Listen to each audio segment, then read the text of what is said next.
Hello बच्चों, कैसे हो आप सभी। तो आज हम अपना एक नया चैप्टर शुरू करने जा रहे हैं, वर्क एंड एनर्जी। ग्रेविटेशनल को छोड़ के कर रहे हैं बिकॉज मुझे लगता है ग्रेविटेशन से पहले ये हो जाना चाहिए।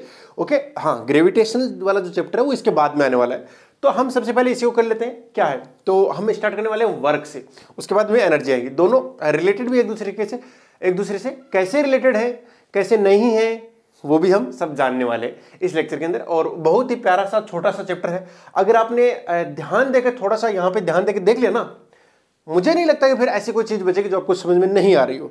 तो मैं स्टार्ट करने चाह रहा हूँ वर्क से, कार्य से। हाँ, ये तो आपने सभी ने सुना ना, अपना काम कर लो भाई, वही अपना काम है। ठीक है ना, तो ध्यान से देखो, मैं कुछ एक ऐसे इवेंट डिस्कस करना चाहता हूं, आप बताना मुझे कि उसमें काम हो रहा है कि नहीं हो रहा है। ठीक है, ध्यान से देखो। एक किसान है, वो खेत के अंदर अपना फसल को काट देता है। क्या उसने कोई काम किया? सोचो जरा, क्या उसने कोई काम किया? ओके। एक स्टूडेंट है, वो पूरे दिन भर पढ़ता है, मतलब अपने टेबल के ऊपर बैठ जाता है, सारी कॉपी किताब से उनको रख लेता है एंड वो उनके नोट्स वगैरह बनाता रहता है, काम करता रहता है, स्टिकी नोट्स चिपकाता रहता है। पूरा उसने अपना पूरा रूम इस तरीके से बना रखा है कि मतलब पूरा पढ़ाई वाला माहौल है उसके अंदर। लेकिन वो अपने पूरे रूम में ही अपने रूम में ही रहता है और वहीं पर पढ़ता रहता है, मतलब कुल मिलाकर पढ़ता रहता है। ठीक है जी। मान लेते हैं कि एक कर्मचारी है, एम्प्लॉय है, कहीं किसी कंपनी में काम करता है, जाता है और पूरे दिन भर अपनी डेस्क पे बैठ के कंप्यूटर चलाता रहे, टक टक टक टक टक। जैसे मैं एक टीचर हूँ, है ना, टीचर ज़्यादा, मैं एक स्टूडेंट भी हूँ। हाँ, तो अगर मैं पूरे दिन भर यहाँ पढ़ा रहा हूँ, टीचर इसलिए बोल रहा हूँ क्योंकि मुझे मेरा काम ज़्यादा पढ़ाना भी होता है, पढ़ना भी होता है और पढ़ना भी होता है। तो मैं पढ़ा रहा हूँ, तो क्या मैं कोई काम कर रहा हूँ? कर तो रहे हो सर, पढ़ा रहे हो ना। पूछता है ना कि क्या काम करता है आपका बालक, टीचर है, लॉयर है कि क्या है, सीए है, क्या है भाई बताओ तो सही। तो वहां पे अपन टर्म डिफाइन करते हैं कि क्या काम कर रहा है, क्या कार्य कर रहा है। वो अपने यहाँ पर जनरल सेंस की बात कर रहे हैं, ठीक है ना, फिजिक्स वाले वर्क की बात नहीं कर रहे, जनरल सेंस की बात कर रहे हैं।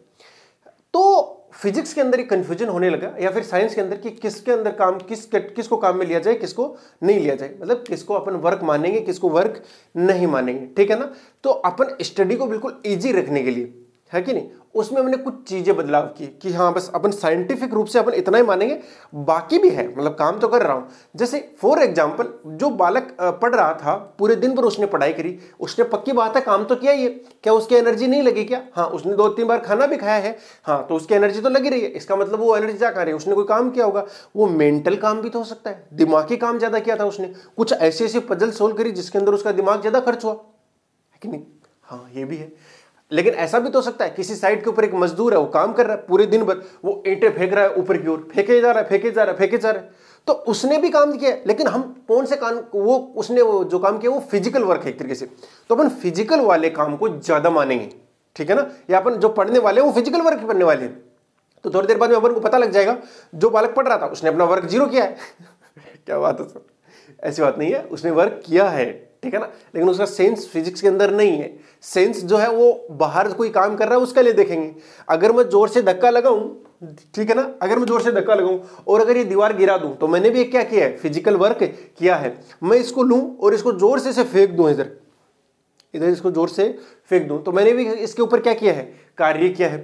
मैं क्या करता हूं, एक बोरे को, आलू के बोरे को खींच के लेके जाता हूं और दूसरे रूम में रख देता हूं, तो मैंने उस आलू के बोरे पे क्या किया है, कार्य किया है। तो अपन किसके ऊपर कार्य कर रहे हैं वो देखने वाले हैं, किसी ऑब्जेक्ट के ऊपर क्या कार्य करने वाले। खुद की बॉडी जैसे मेरी ये हिल रही है, डुल रही है, ये इंटरनल फोर्सेस की वजह से हो रहा है, और इंटरनल फोर्सेस के पास एनर्जी आ कहां से रही है कि नहीं, ये अपन एनर्जी में डिस्कस करेंगे। अपन जो खाना खाते हैं वहीं से आ रही है वैसे, ठीक है। तो ये बात मेरे को समझ में आने लगी सर, कि जो अपन फिजिकल वर्क देखने वाले किसी दूसरे ऑब्जेक्ट पे देखने वाले हैं, है कि नहीं, और दूसरे ऑब्जेक्ट के ऊपर। अब जहां से देखना, अगर मैं आऊं इस दीवार को धक्का मारूंगा जोर से और मार दिया, शाम हो गई, वापस चला गया, कोई आके बोलेगा कि यार कुछ काम ही नहीं हुआ, दीवार तो गिरी नहीं गिरी ना, दीवार गिरी नहीं है, बट मैंने क्या एनर्जी निकल गई क्या, मैं थका नहीं क्या, पूरे दिन भर थक गया मैं, पूरा मेरा पसीना निकल गया, इसको धक्का मारते मारते जी निकल गया मेरा, अरे यार फिर भी काम नहीं हुआ। हाँ सर, 2 चीजें आ रही हैं इसका मतलब।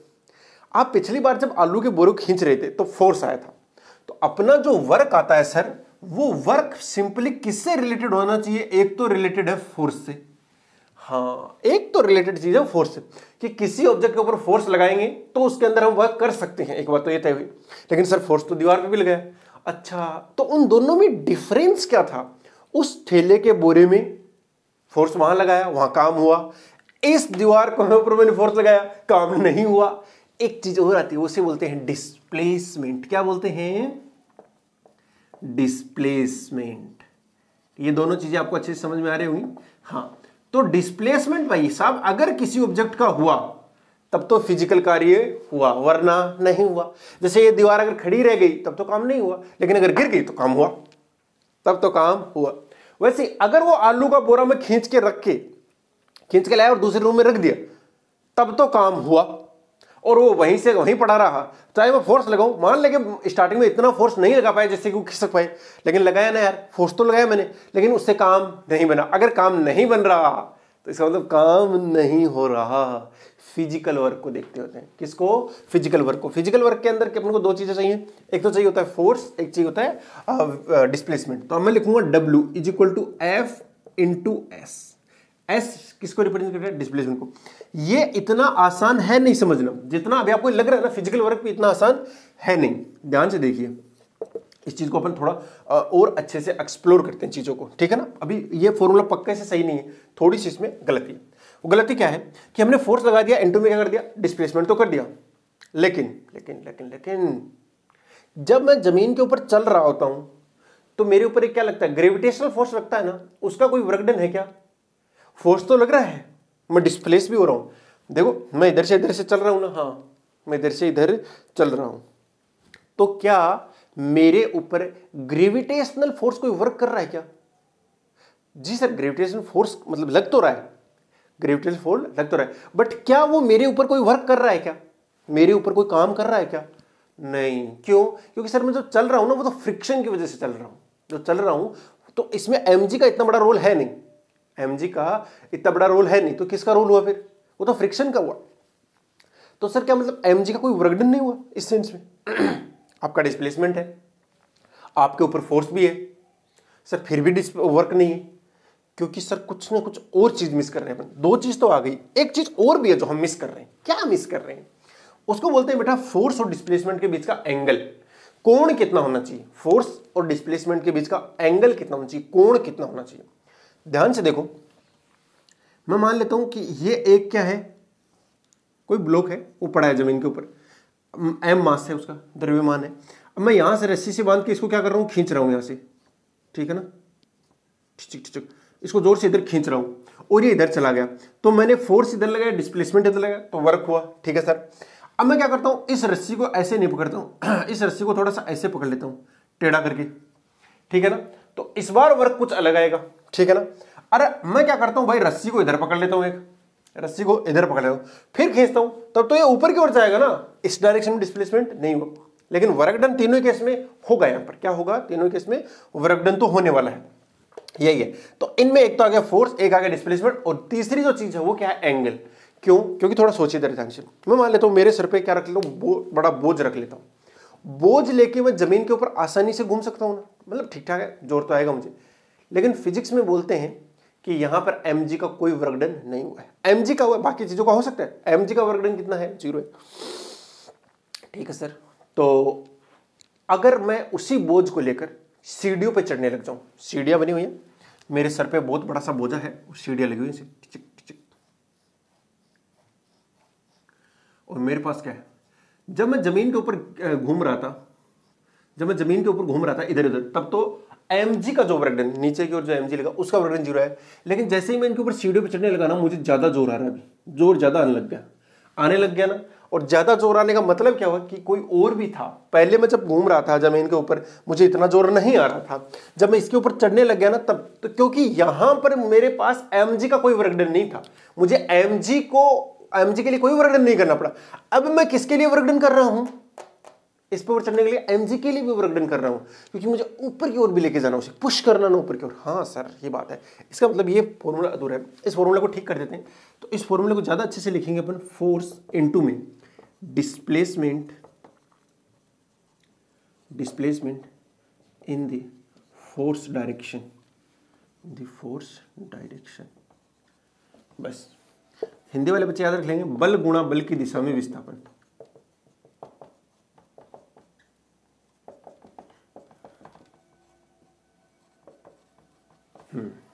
तीन चीज और आती है इसके अंदर। एक जो वर्क होता है ना, वह कैसी क्वांटिटी है, स्केलर क्वांटिटी। कैसी क्वांटिटी है, स्केलर क्वांटिटी। चलो इसके यूनिट्स और इसके बाद कर ही लेते हैं फटाफट। हाँ, दो तीन चीजें। वर्क जो है कैसी क्वांटिटी है, स्केलर। स्केलर का मतलब समझ गए, अदिश राशि। ठीक है सर। इसकी यूनिट क्या होती है, वो होती है जूल। जे से रिप्रेजेंट करेंगे जूल, जूल। ठीक है, लिखेंगे किसे, प्रतीक क्या होगा, जे। हिंदी मीडियम इंग्लिश मीडियम सब में जे ही आएगा। ठीक है भाई। हाँ, तो किससे आएगा, जूल से। ये इसकी क्या होगी, यूनिट। ये इसके ऐसा यूनिट है। एक होती है अर्ग भी होती है, ठीक है ना, उसको छोड़ो अभी। ठीक है ना, दो चीज हो गई, स्केलर और आपके इसकी यूनिट क्या है, जूल है। ठीक है ना। हाँ, तब आपका ये जो फोर्स होना चाहिए न्यूटन में होना चाहिए और एस किस में होना चाहिए, मीटर में। ये तभी जूल आएगा, वरना कुछ और भी आ सकता है। इसलिए हमेशा इसको ऐसा यूनिट में कन्वर्ट कर लेना। ठीक है ना। यूनिट जो मैंने आपको पढ़ाई है उस रूप में होना चाहिए। फोर्स की यूनिट क्या होती है, न्यूटन, और डिस्प्लेसमेंट क्या होती है, मीटर। तो इन सब में कन्वर्ट कर लेना। ये चीज समझ आ गई ना बात। हाँ, अब तीन चीज आती है भाई।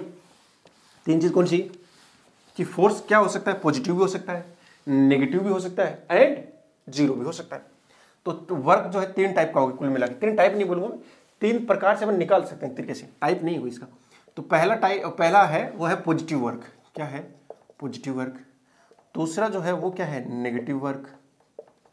और तीसरा जो है वो है जीरो वर्क। ये फिजिक्स की बात कर रहा हूं मैं, ठीक है ना। पॉजिटिव वर्क कब होगा, मान लेते हैं कोई एक ब्लॉक है ना, ये एक डब्बा है एम मास का, इसके ऊपर मैंने फोर्स लगाया इधर, इसके ऊपर मैंने फोर्स लगाया इधर। मैं मान के चल रहा हूं और भी फोर्स लग सकते हैं भाई, लेकिन मुझे सिर्फ इस एफ का काम देखना है। इस एफ का काम, कि इस एफ ने कितना काम किया। फोर्स लगाया इधर और ये डिस्प्लेसमेंट भी हो गया इधर ही, है ना। फोर्स और डिस्प्लेसमेंट जब दोनों एक ही डायरेक्शन में हो, फोर्स और डिस्प्लेसमेंट जब दोनों एक ही डायरेक्शन में हो, तो जो फोर्स का वर्क डन होता है वो कितना होता है, मतलब कैसा होता है, पॉजिटिव होता है। कुछ और समझते हैं। मैं मान लेता हूं कि मेरे पास में एक टेबल है, ठीक है ना। टिचुक टिचुक, ठीक है ना, इस तरीके से एक टेबल है। हाँ, थोड़ा 3D वाला लुक दे देता हूं। इस तरीके से रखिए, कोई दिक्कत नहीं। अब इसके ऊपर हमने क्या किया, एक ब्लॉक रखा हुआ है एम मास का। अब धीरे धीरे इसको ऊपर लेके गए, फोर्स लगाया। तो फोर्स लगाएंगे तो होगा क्या, देखो हवा में आ गया। हवा में आते एक तो लगा दिया तुमने एफ, लेकिन धरती माता भी तो इसके ऊपर एक क्या लगा रही होगी, एम जी लगा रही होगी। नीचे की ओर क्या लगा रही होगी, वेट। तो ये क्या आ गया, एम जी आ गया। ठीक है जी। अब मैं क्या कर रहा हूं, इसको ऊपर लेके गया इधर। तो डिस्प्लेसमेंट किधर है भाई, ध्यान से देखो, डिस्प्लेसमेंट किधर है, ऊपर की ओर है। सर डिस्प्लेसमेंट किधर है, ऊपर की ओर है। तो डिस्प्लेसमेंट है इधर, किधर है, ऊपर।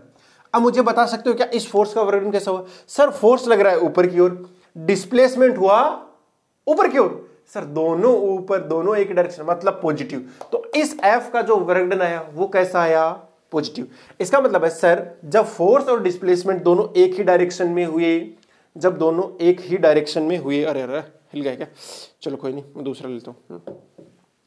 जब फोर्स तथा डिस्प्लेसमेंट दोनों एक ही डायरेक्शन में लगे, जैसे ये ब्लॉक दिखाई दे रहा है, मतलब एक तरीके से ब्लॉक मान लो इसको, मैं इधर खींचा तो देखो इसके ऊपर मैंने फोर्स भी इधर लगाया, डिस्प्लेसमेंट भी इधर हुआ। तो मेरे जो ये हाथ ने इसके ऊपर फोर्स लगाया है ना, उसका वर्क डन कैसा आएगा, पॉजिटिव आएगा। सीधी सी बात है, ध्यान से देखो। अब मैं इसको ऊपर की ओर उठा रहा हूं ऐसे, तो किधर आया, मैंने फोर्स किधर लगाया, ऊपर। डिस्प्लेसमेंट भी किधर हुआ, अरे ऊपर हुआ ना, फोर्स ऊपर, डिस्प्लेसमेंट ऊपर। तो मेरे हाथ ने इसके ऊपर जो फोर्स लगाया है उसका वर्क डन पॉजिटिव आएगा कि नहीं आएगा, आएगा सर। सो सर नेगेटिव का मतलब ये होगा कि फोर्स और डिस्प्लेसमेंट अपोजिट डायरेक्शन में, ऑब्वियसली।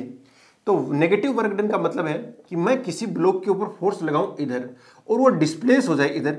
सर ऐसा कैसे हो सकता है, पहली बात तो मुझे यही समझ नहीं आया, ऐसा कैसे हो सकता है। देखो बहुत बुक में भी दिया जाता है, बहुत ही फेमस एग्जाम्पल है। जैसे मान लेते हैं दो खिलाड़ी हैं, उन्होंने रस्सी पकड़ रखी है, ऐसी टेढ़ी क्यों हुई, रस्सी सीधी हुई, ठीक है ना, बढ़िया तरीके से। अब क्या है, रस्सी पकड़ के इस तरह और खींच रहे हैं एक दूसरे को खींच रहे हैं। तो ध्यान से देखो, ये वाला आदमी इसको इधर खींच रहा है और ये वाला आदमी इसको इधर खींच रहा है। अब जो जीत जाएगा उसका वर्क डन पॉजिटिव होगा, जो हार जाएगा ना उसका वर्क डन नेगेटिव होगा। हारने का मतलब क्या होगा, ये जो आदमी है ना, ये वाला आदमी इधर कूद जाएगा, इधर इस मतलब जो लाइन है अपनी क्रॉसिंग लाइन, इसके इधर चला जाएगा, ये वाला हार रहा है मतलब, तो ये इधर चला गया। लेकिन ये फोर्स लगा किधर रहा था, ये तो फोर्स इधर लगा रहा था क्योंकि ये आदमी को इधर खींच रहा था ना। अरे बोलो कुल मिलाकर रस्सी को भी इधर ही खींच रहा था, तो रस्सी को खींच रहा था इधर, इसका मतलब फोर्स लगा इधर। लेकिन ये खुद किधर भाग गया, किधर भाग गया, किधर भाग गया, इधर भाग गया। अच्छा, इसका मतलब सर ये इधर भागा तो इसका वर्क डन नेगेटिव। सर ये इधर ही खींच रहा है, डिस्प्लेसमेंट भी इधर ही हुआ पॉजिटिव, यानी जीतने वाले का वर्क डन पॉजिटिव और हारने वाले का नेगेटिव। थोड़ा ध्यान से देखो, जैसे ही मैं इसको ऊपर की ओर लेके गया है ना, तो नीचे, इसके नीचे क्या लग रहा है, mg लग रहा है ना भाई, लग रहा है ना, तो mg लगा नीचे, डिस्प्लेसमेंट हुआ ऊपर, mg लगा नीचे, डिस्प्लेसमेंट हुआ ऊपर, अपोजिट आने से वर्क डन नेगेटिव आएगा। अरे mg नीचे आया कि नहीं आया, आया सर, और ऊपर क्या आ गया, डिस्प्लेसमेंट, दोनों अपोजिट आए, दोनों अपोजिट आने का मतलब वर्क डन नेगेटिव हो गया। थोड़ा और सोचते हैं इसको, इसी को क्या करते हैं अपन, नीचे लाने का प्रयास करते हैं, है ना, इसी ब्लॉक को क्या करते हैं, नीचे ला रहे हैं। ये m मास का है, ये mg है।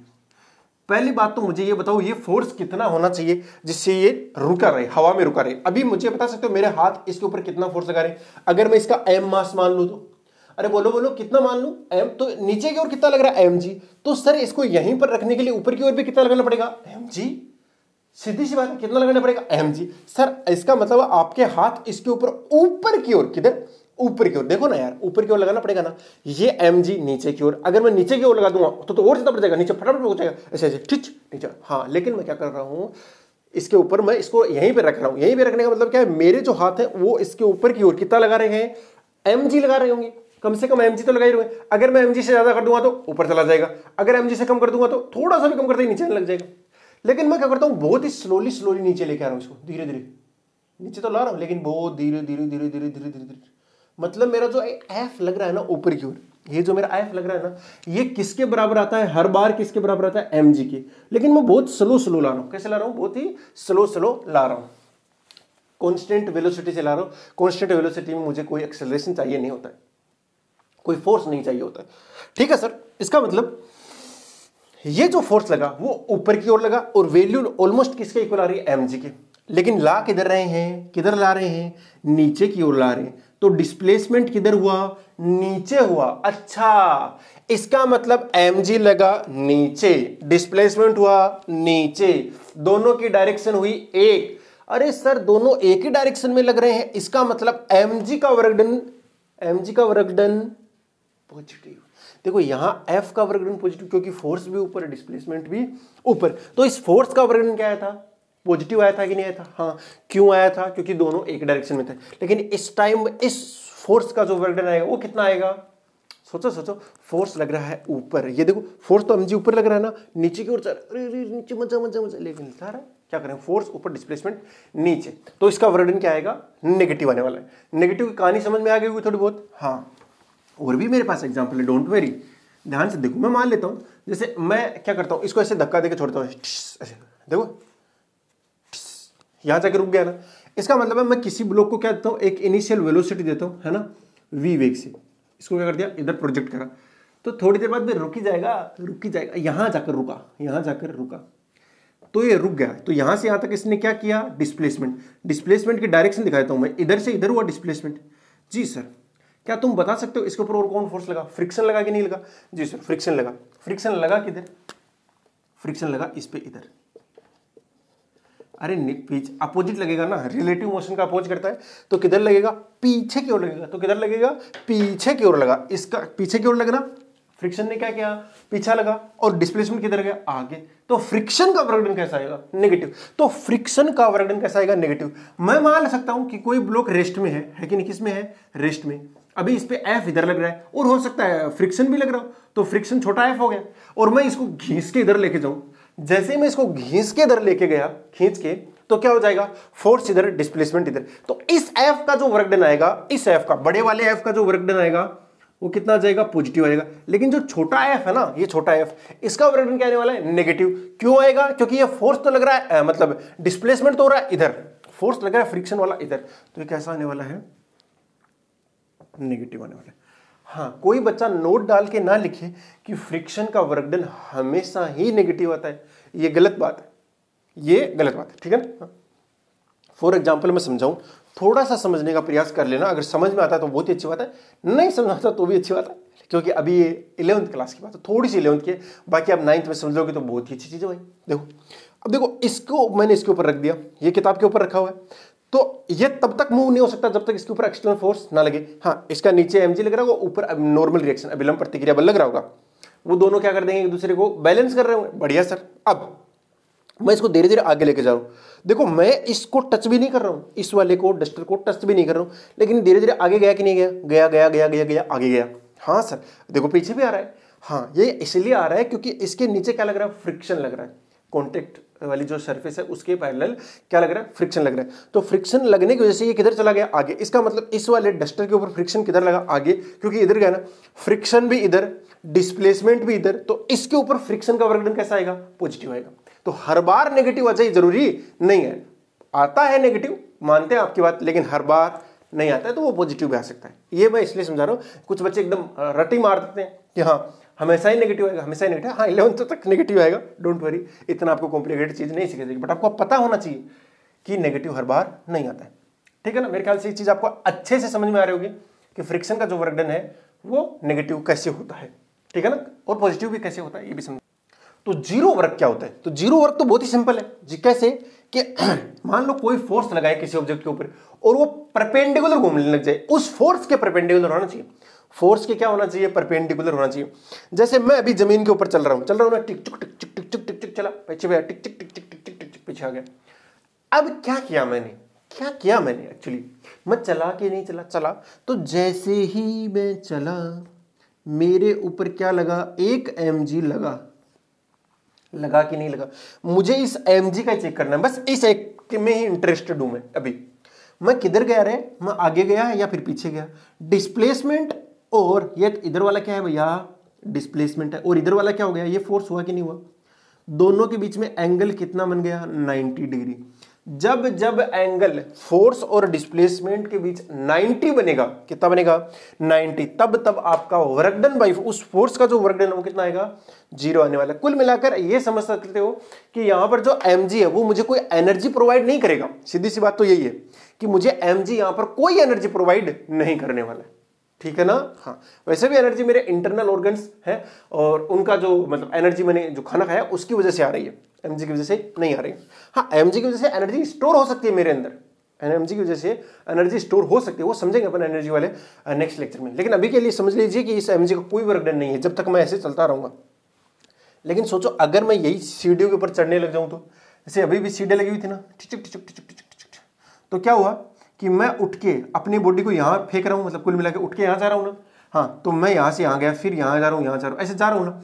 तो देखो मेरा डिस्प्लेसमेंट कुल मिलाकर ऊपर की साइड है कि नहीं है, मेरा डिस्प्लेसमेंट ऊपर की साइड है, और mg किधर लग रहा है, नीचे की साइड। अब भैया ये परपेंडिकुलर नहीं है, अब दोनों क्या है, एक दूसरे के विपरीत है, अपोजिट है ना।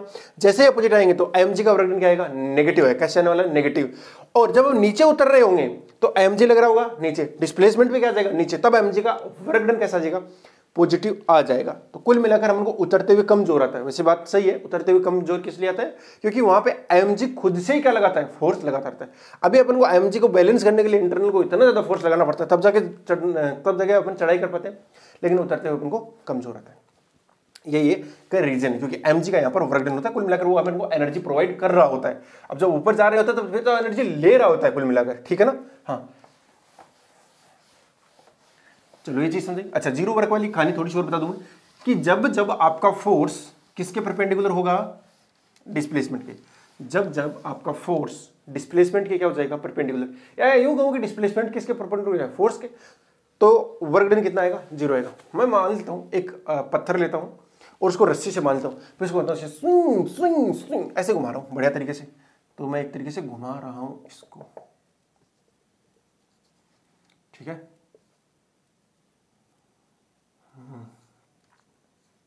ऐसे पकड़ के घुमा दिया। अब थोड़ा सा इसको मैं ऊपर से देखूं, ये तो क्या है, साइड व्यू है। अगर मैं ऊपर से देखूंगा तो ऊपर से मुझे क्या दिखाई देगा, एक सर्कल दिखाई देगा कि नहीं दिखाई देगा, ऐसे। और वो किस में घूम रहा है, ऐसे किस में घूम रहा है, सर्कल में घूम रहा है। अरे सर यहां रस्सी भी तो बांध रखी है। हाँ देखो रस्सी, इसको सर्कुलर पाथ में बना के रखने का काम ही कौन कर रहा है, ये रस्सी कर रही है। कौन कर रही है, रस्सी।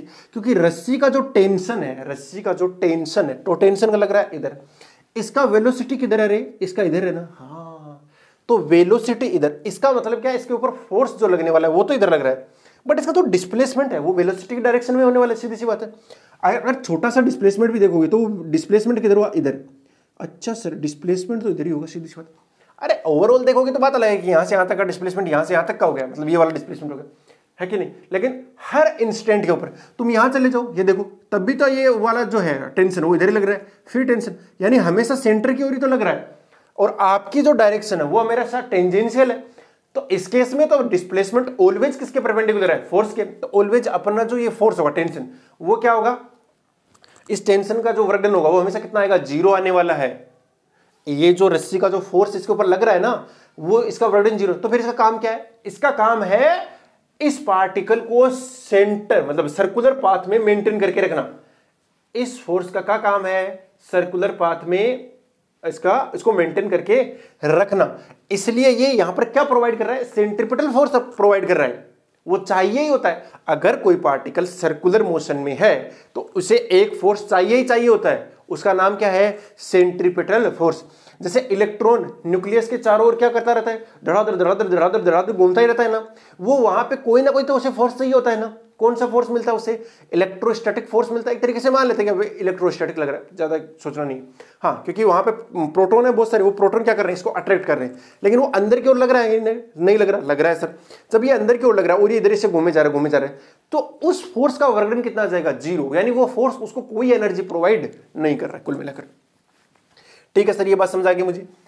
और क्या हो सकता है सर 0 वर्क डन के अंदर, बस ऐसा समझ लो कि वो डिस्प्लेसमेंट क्या हो जाए, परपेंडिकुलर आ जाए।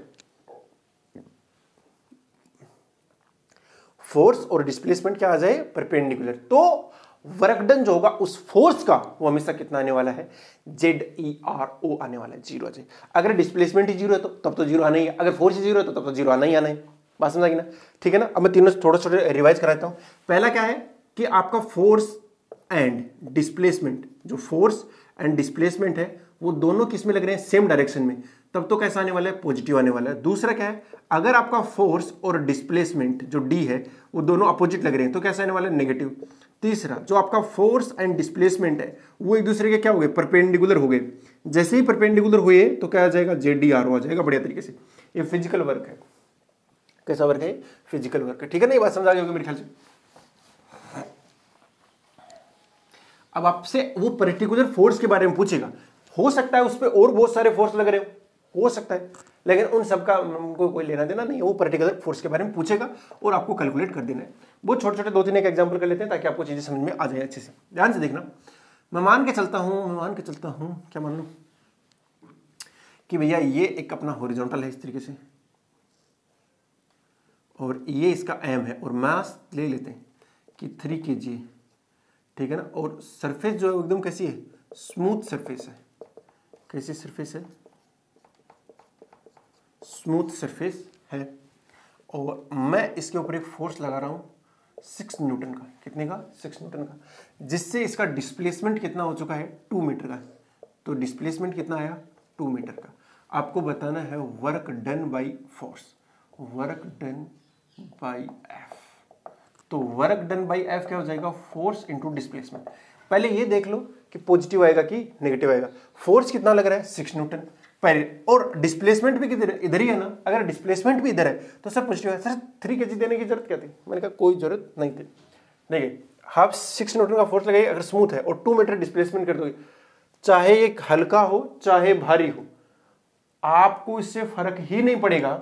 आपको इससे फर्क ही नहीं पड़ेगा कि इसका मास कितना है, आपका वर्क डन हमेशा क्या आने वाला है, सेम ही आने वाला है। 6 × 2 बराबर कितना हो जाएगा, 12 जूल। क्या लिखेंगे, 12 जूल। ये एक तरीके से क्या है, आपका वर्क डन है, यूनिट है इसकी।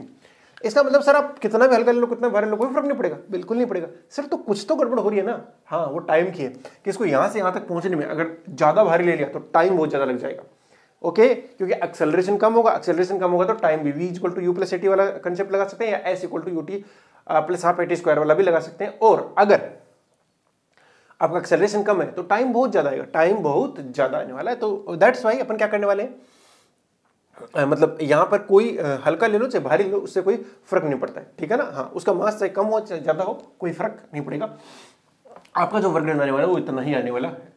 ओके, इसका टर्म आती है पावर, ठीक है ना, वो पावर से इसको मैं रिलेट करके सिखाऊंगा आपको, ठीक है ना। हाँ, कैसे अपन फोर्स की वैल्यू बढ़ाएंगे तो पावर ज्यादा हो सकती है। हाँ, ये सारी अपन चीजें सीखने वाली, बट ये तो बहुत सिंपल हो गया ना भाई, कुछ चीज इसके अंदर ऐसी जो आपको समझ नहीं आ रही हो, बहुत सिंपल है। तो चलो अगला क्वेश्चन कर लेते हैं। एक ऐसे ग्राउंड अपना है ना, जमीन, और उसके ऊपर यहाँ पे क्या है, एक 4 kg का मास है, और यहाँ पे जो जी लेना है, वो जी क्या पता है ना, ग्रेविटेशनल एक्सेलरेशन है ये, ठीक है। इसके ऊपर मैंने क्या किया, ऊपर की ओर फोर्स लगाया है ना, ऊपर की ओर फोर्स लगाया। तो आपको बताना है वर्क डन बाई फोर्स कितना आएगा, दूसरा बताना है वर्क डन बाई mg कितना आएगा, क्योंकि इसके ऊपर 2 फोर्स लगेंगे, नहीं लगेंगे, लगेंगे सर। तो जैसे हवा के अंदर आएगा तो कौन कौन से फोर्स लगेंगे सर, 4 kg वाला है, एक तो ऊपर की ओर F लगेगा, और ये F क्या है, मतलब लगभग इसके इक्वल आना चाहिए, क्योंकि इसको अपन कैसे लेके जा रहे हैं, ऊपर की ओर लेके जाएंगे इसको 4 मीटर तक, और वो भी कैसे कैसे, एकदम स्लो, कैसे कैसे स्लो का मतलब बिल्कुल धीरे धीरे, जैसे अभी उसको धीरे धीरे नीचे ले वैसे धीरे धीरे ऊपर लेके जाएंगे। हाँ, तो कौन कौन से फोर्स लग रहे होंगे इसके ऊपर, चलो एक तो F लग रहा होगा, और नीचे की ओर mg लग रहा होगा ना। m कितना है 4, g कितना है 10, तो कितना आएगा 40 न्यूटन। ये भी कितना आना चाहिए, 40 न्यूटन ही आना चाहिए ना उस हिसाब से, क्योंकि ऑलमोस्ट क्या होना चाहिए, इक्वल होना चाहिए, तभी तो ये यही रह सकता है, या स्लो जा सकता है, अदरवाइज तो क्या जाएगी, वेलोसिटी आ जाएगी। सर बहुत बढ़िया सर। तो फोर्स जो मुझे F का लिखना है वो F इंटू डी करना है मुझे, फोर्स इंटू डिस्प्लेसमेंट, या F इंटू में S करना है। अरे फोर्स इंटू डिस्प्लेसमेंट, बल गुणा विस्थापन, क्या याद रखोगे, बल गुणा विस्थापन। तो फोर्स की वैल्यू कितनी है 40, कितनी है 40। डिस्प्लेसमेंट कितना हुआ 4 मीटर का, कितने का होगा 4 का, तो 4 मीटर का हो गया तो कितना है 160 जूल, कितना आएगा 160 जूल, ये F का आ गया। mg का आंख बंद करके माइनस लगा दो, क्या लगा दो माइनस, और लिखना चाहते हो तो लिख लो mg इंटू डी कर लो, mg, और ये नेगेटिव आएगा, कैसा आएगा नेगेटिव क्या आएगा, mg लग रहा है नीचे, वो हमेशा ही नीचे लगता है, mg लगा नीचे, डिस्प्लेसमेंट हुआ ऊपर, mg का वर्क डन, बोलो mg का वर्क डन नेगेटिव, माइनस कितना हो गया 40 into 4 is equal to minus 160 joule, खत्म बात। ये बात समझा कि ना। तो इसमें बहुत ही अपन को सिंपल क्वेश्चन करने हैं, वैसे इतना ज़्यादा करने की जरूरत भी नहीं पड़ने वाली है कि बहुत हाई लेवल तक जाएंगे, क्योंकि इतना ही है आपके सिलेबस में। तो फोर्स मतलब वर्क डन आपको समझ में आना चाहिए, 3 कैसे अपना पॉजिटिव हो सकता है, कैसे नेगेटिव हो सकता है, और कैसे जीरो हो सकता है, ये भी आपको अच्छे से समझ में आना चाहिए। mg जो होता है ऑलवेज नीचे को लगता है, तो कोई पार्टिकल ऊपर से नीचे गिर रहा है, इसका मतलब mg का वर्क डन पॉजिटिव होगा। लेकिन अगर कोई पार्टिकल ऊपर नीचे से ऊपर जा रहा है, जैसे हम बॉल को फेंकते थे ना उसके अंदर मोशन वाले में, तो बॉल को नीचे से ऊपर फेंका है, तो mg का वर्क डन क्या होता था, नेगेटिव होता था। mg का वर्क डन क्या आएगा नेगेटिव, कुल मिलाकर उससे एनर्जी ले ली mg ने, बात समझ रहे हो ना, mg के अंदर स्टोर हो गया, mg के फॉर्म में स्टोर हो जाएगी, उसको बोल देंगे अपन ग्रेविटेशनल पोटेंशियल एनर्जी, बोलेंगे थोड़ी देर में, मतलब कल के लेक्चर में। बट ये बात समझिए कि mg का जो वर्क डन था जब नीचे से ऊपर जा रही थी तो डिस्प्लेसमेंट ऊपर mg नीचे, और तो वर्क डन कैसा आएगा नेगेटिव आएगा, सीधी बात। लेकिन वही बॉल अगर वापस नीचे आ रही थी, वापस जब नीचे आ रही थी तब उसका फोर्स भी नीचे, डिस्प्लेसमेंट भी नीचे, दोनों एक ही डायरेक्शन में लगे, तो वर्क डन कैसा आएगा पॉजिटिव आने वाला था। बस ये चीज आपको समझ में आनी चाहिए। और वहीं पर mg जो लग रहा है नीचे की ओर, अगर मैं सीधी सड़क पे चल रहा हूं तो mg का जो वर्क डन हो जाएगा वो कितना हो जाएगा, ऑलवेज 0 आने वाला है, क्योंकि फोर्स और डिस्प्लेसमेंट फिर दोनों क्या हो गए, एक दूसरे के परपेंडिकुलर हो गए। क्या इसमें कोई डाउट है क्या भाई, बोलो। ये सिंपल हमने क्वेश्चन कर ली है, ऐसे मैं बहुत करवा सकता हूँ। बोलो F इंटू डी करना है, बस पॉजिटिव नेगेटिव देखना ना चाहिए। ओके, देख लोगे अच्छे से, बोलो, कोई दिक्कत नहीं होनी चाहिए, ठीक है ना। इतना अच्छे से पढ़ाया गया है, आपको कोई दिक्कत नहीं होनी चाहिए। उसके अलावा मेरे एक्सपेरिमेंटल जो आते रहते हैं प्रैक्टिकल वीडियोज, प्रैक्टिकल करता रहता हूँ बच्चों को, है ना। फिजिक्स को मैं एकदम आसान बनाने की कोशिश है मेरी एक तरीके से, और मैं बना के ही रहूँगा, ठीक है बेटा। चलो फिर, wishing you all the very best, मिलते हैं नेक्स्ट क्लास में, तब तक के लिए बाय, जय हिंद।